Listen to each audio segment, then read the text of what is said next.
Hi, I'm Dr Vivek Arunachalam. Welcome to the Diplomatic Notes. I would appreciate you to watch, like and subscribe these videos. Thank you.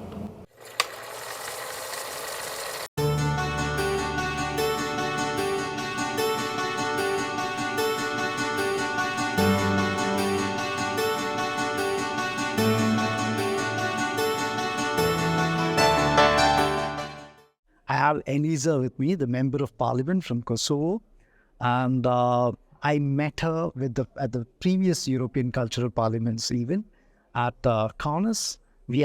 She gave a presentation at that time on Kosovo, and I remember the different conversations that we had in person about the challenges for the students, the community of Kosovo who are outside Kosovo. And that's where, if you notice, I wanted this time to have this discussion with you. To begin with, how do you find, what are the challenges that are there for the current, first the students, the younger population and the youth of Kosovo? What are the biggest challenges right now? Hello. Thank you for having me in this session. Yes, I mean, whoever read a little bit about Kosovo, there is a huge population that is under 35. So we call ourselves young Europeans because the age population is like 60% of population is under 35, which means it's an asset, it's a potential, but if it is not addressed as the needs would be or as supposed to, then it becomes a burden, it becomes a pressure, and then you feel and you face the lack of hope, then you face the migration, then you face this need of a country to develop a different perspective for them because they are not happy what the country enables or can enable for them. And all these things in after-war Kosovo were tackled differently. First in education, because before, in previous times in ex-Yugoslavia, and then during the 90s that we were discussing in the next session of ECP, where Albanian population was kicked out of public system and we created our own parallel system of education and health and economy. Immediately after the war, Kosovo was booming in different ways. First, it was liberated, and this idea of liberation was not just being liberated as an existential point of view, like yourself and your body, but all kind of liberations. Liberation in the sense of doing what you want, making your dreams come true, developing and whatnot. The boom and the boost was actually from the international community at the first beginning after the war, so there were plenty of new places to work and to recover what was done during the war. In the cultural heritage side, in the city development infrastructure and schools and everything, whatnot, but also in different programs that were able, and they were there for youngsters, for new ways of living, seeing things and culture and knowledge. So what we have now is, besides the public university, we have also other colleges, private colleges that bring other platforms of education and means of how to communicate and how to learn, ways of learning. But when it comes to employment, this is the main problematic issue. Now, I have one question for you, because when we talk about Kosovo, the biggest challenges that I ask with people is that the recognition. Majority of the countries have not recognized Kosovo, which is one of the biggest, I would mention, I'm using this word inhuman, because inhuman international policies, because there cannot be anybody who can recognize or like say this, that this citizen can come to my country and cannot come to my country, which is something which is absolutely disagreeable. But this is the first time Germany has agreed upon this to be accepted, Kosovo to be accepted as a part of it. And US is also formally, if I'm right, US is also formally accepted. Now, this is a big challenge. Now, how is this challenge being addressed, political challenge being addressed? Well, when Kosovo proclaimed its independence, the first state to know the independence of Kosovo was United States of America, and then many of the countries in Europe and then throughout the world. But then there are 5 member states of EU that still don't recognize Kosovo, even though whatever you hear from them is probably the inner problems that they have, and the way that they feel how they should address it, and somehow they relate it to Kosovo. And I had a chance to meet, for example, a Greek professor recently in the program of Women in Peace and Security in Washington, D.C., and then we were talking about how Kosovo should work on international relations, especially and specifically with countries that didn't recognize Kosovo. How can Kosovo reveal what is it for real to these countries that they don't know from the general story that it's circulating about Kosovo, how fragile it might be politically or ethnically or whatever. And then we came to a position saying that there has to be a specific storyline and specific brand of Kosovo that should be revealed, for example, for Greece population, Cyprus, or Spain. Yes, so different approaches so that they can see Kosovo with a different eye and not just what they get in a general platforms, especially through the eyes and then foster down a better. Mainly, then when we learn about Kosovo, what we see more is when there are problems in Kosovo. An attack that was done recently in Banjska from Serbia, and then some tensions with northern municipalities and the elections there. So mainly you hear the bad news, and you read about the bad news, and there is less about the contribution of community building, ethnic interrelations, different municipalities that they did progress. Of course, there is still a lot to do. Processes of peace building which take time, healing, reconciliation, and whatnot. But also about the successes of youngsters and people of Kosovo. People know Rita Ora, but people don't know, for example, the young lady that won a special mention yesterday in Venice Biennale, who was representing Kosovo in Venice Art Biennale. One of the music stars from Kosovo has been a trend for around the world. The girl, her name was... the Dua Lipa. Dua Lipa. Yes, Dua Lipa. She's been a great influencer for people around the world. Yes, but she lives outside, and I'm very thankful for her, that what she's doing for Kosovo still, and also Rita Ora. But we also have so many youngsters within, people that did succeed in their professions. For example, Kosovo took part for first time in Olympics, and it won a gold medal in Olympics in judoka. You have so many states that for so many years they go to Olympics and they don't have a gold medal. So, I mean, all these kind of stories, I think they should go to the people's ears and eyes so that to know Kosovo from within and to see this will of youngsters of Kosovo to succeed in Kosovo and outside Kosovo. So you believe that the Kosovo community now needs to spread it even more about like whatever is internally It's happening. It's happening. For example, since Kosovo signed the agreement for stabilization, association stabilization, what we did, we became a part of many international organizations, including education and the possibility to be a part of Erasmus Plus projects. We were talking yesterday about that.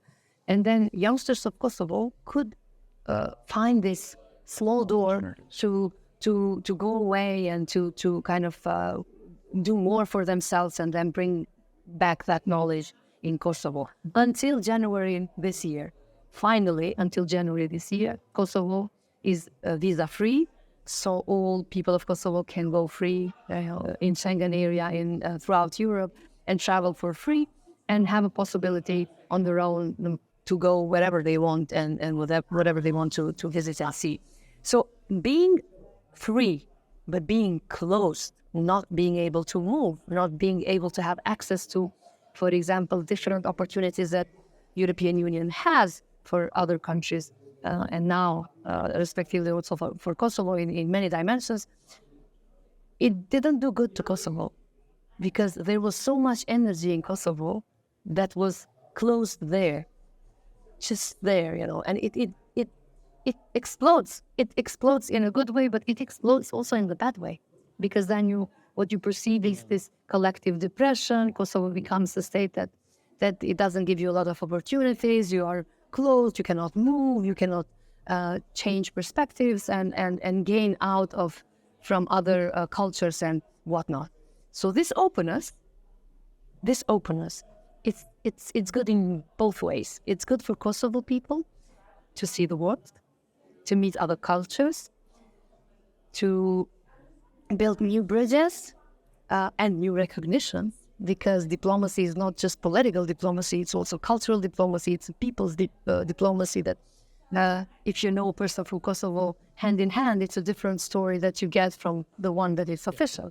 And then vice versa, people from EU that can give possibilities to people of Kosovo, specifically in economical dimensions. Now, touching the economic is one thing, because I always believe that even before as we just talked, I always believe that, to create this opportunities for the young people, every challenge which is there is the fundamental challenge is the economic situation.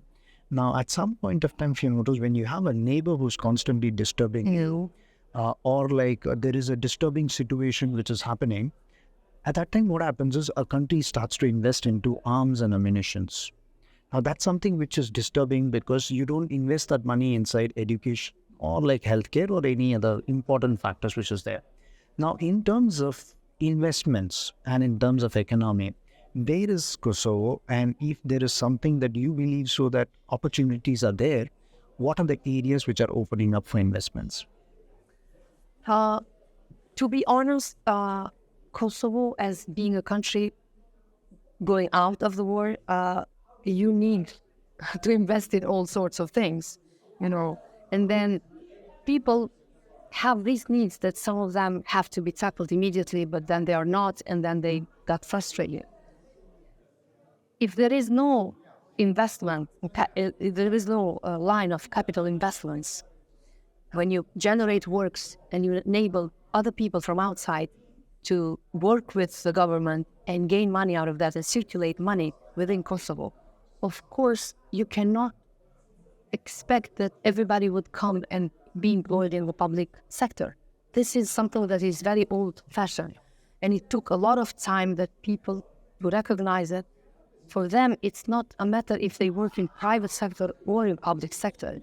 It's a matter of if the labor law is applicable well in both sectors, and the workers have the same rights and respected rights for everything that is written in that law. It's changing bit by bit, because now I see youngsters that they are more interested to work in the private sector, but also to generate work on their own. Because you mentioned also some of these subsidies and small grants and investing in small startup businesses. That is going on also in Kosovo, and it made a huge impact in young generations to really fulfill their dream, realize their dream, but also start something to push them, to start something on their own. On the other side, as you mentioned, when you're positioned in an area that is very fragile, like it can go like that, again, into a conflict, not just Kosovo, but several places around, then yes, you kind of, your memory goes back and you think, what if might happen again? What should we do? Should we prepare ourselves for something that might come? And I can understand that idea of investing in that direction of security, peace, because peace is not just there, you have to maintain it, in different ways, not just with beautiful words. But also, if you leave the aspect of development aside or behind, you didn't do nothing. Because you don't need arms and money going only there, and you have capacities here which they don't find where to realize themselves. So in here, I think the troubling situations in the Western Balkans, especially in the triangle of Bosnia, Kosovo, and Serbia, sometimes it was a burden for international investors to come there because they don't feel it's a safe area still, because there is a lot of discussion about war and conflict. And then On the other side, there are other elements from infrastructural aspect that should be in place that foreign investors should come into Kosovo. For example, until latest years, our power plant system, energetic system was not working well. And if you come as a foreign investor and you invest huge money in a whatever sector, the power goes away, and then everything of your investment goes down. So even in these very small things, like infrastructural things, we should think that if you provide a safe space for investors to come, it should be not just safe for the sake of the conflict, but safe for the sake of the investment, because people will not throw money in Kosovo and lose that money, They will come with the potential to give money to Kosovo, to open up a space for youngsters to be employed, but also to generate money for themselves. That's a normal circulation. So in that sense, I think we lack investments from foreign investors, but there was a lot of investments from diaspora, people of Kosovo living in Germany, yes, Switzerland, yes, Belgium, and all these countries that hosted Kosovars before the war the war and tensions in ex-Yugoslavia. And then while being there, working there, now their capital, they bring it to Kosovo, which is really something to appreciate, because they're never forgetting Kosovo. So in that respect, they're bringing money back, they're investing, they're bringing new culture of working and discussion and collaboration, which is really something that we should highlight. But in generally speaking, also there is a wave of very small startups, but also companies that are placed outside of Kosovo, but they have their branch in Kosovo. For example, I know a lot of youngsters working in IT sector that work for America, with America. So practically they live in Kosovo, but they are a part of a company in America, which leads to a certain aspect of education. Mm-hmm.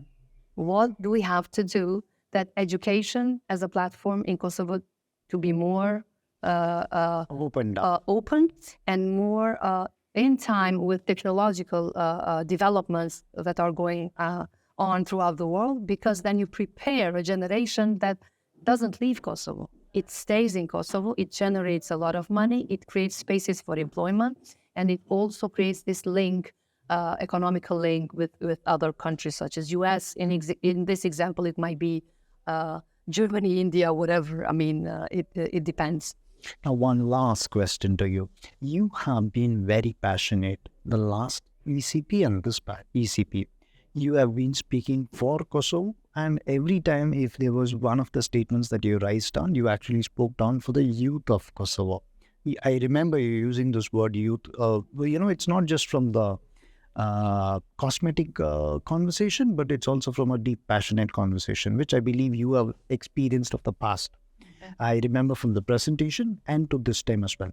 Now, what is the resistance that you find in promoting this ideology in these in these few sessions or these external sessions, amongst others? Is there any resistance that you find in promoting it? Promoting the youth?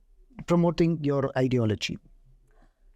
I would not call it an ideology. The ideology in the sense promoting down the welfare of people and at the same time welfare of the country, progress of the nation. But then when you promote this down, how much is the acceptance there without a resistance? In many cases, even when I discuss about Kosovo, also in this case, I put the ball in the table. And now, probably because I'm more mature, and then I don't expect all the time that people will embrace the idea or what I say or what I think, or give back an opinion about that. For me, it's important to talk, to say it, to communicate, because what we talked at the beginning, not everybody knows Kosovo from within. People know it from what they read. So for me, it's important to bring it at the table and to discuss it. And even if there's no response, I can tell my own part, my own story. Somebody can learn something out of it. And why I have this need to do that? It's because as a youngsters, I was I was not a part of a normal life. I was educated in the private schools.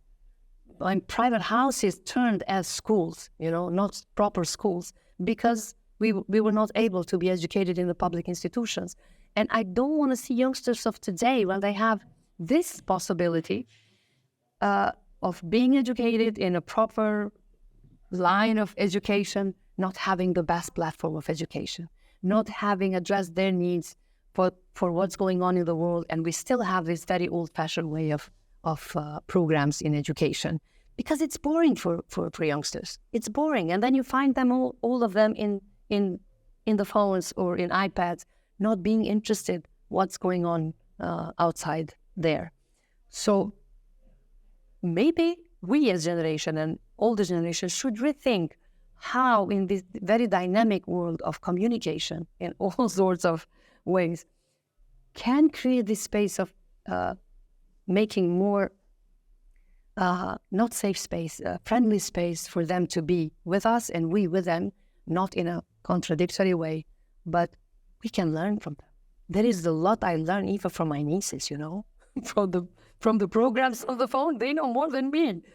So it's amazing how brain of these youngsters is working. So if we use that energy and also our experience, I think we can come to this brand new platform of how do we want to address education in the future that could help them to be more engaged with the people, not with the phones, and with others out there, but also us to understand them more and to remain nice and happy and young spirits, which I think is the best way to live life. Excellent. It's a pleasure to have you, because it's a long time since we're meeting also in a passionate conversation. It's been years. So when we meet the next time, we're going to have much more of a intensive discussion on the progress from now till the next time, which is there. Thank you so much for joining me. Thank you so much. Thank you. Thank you.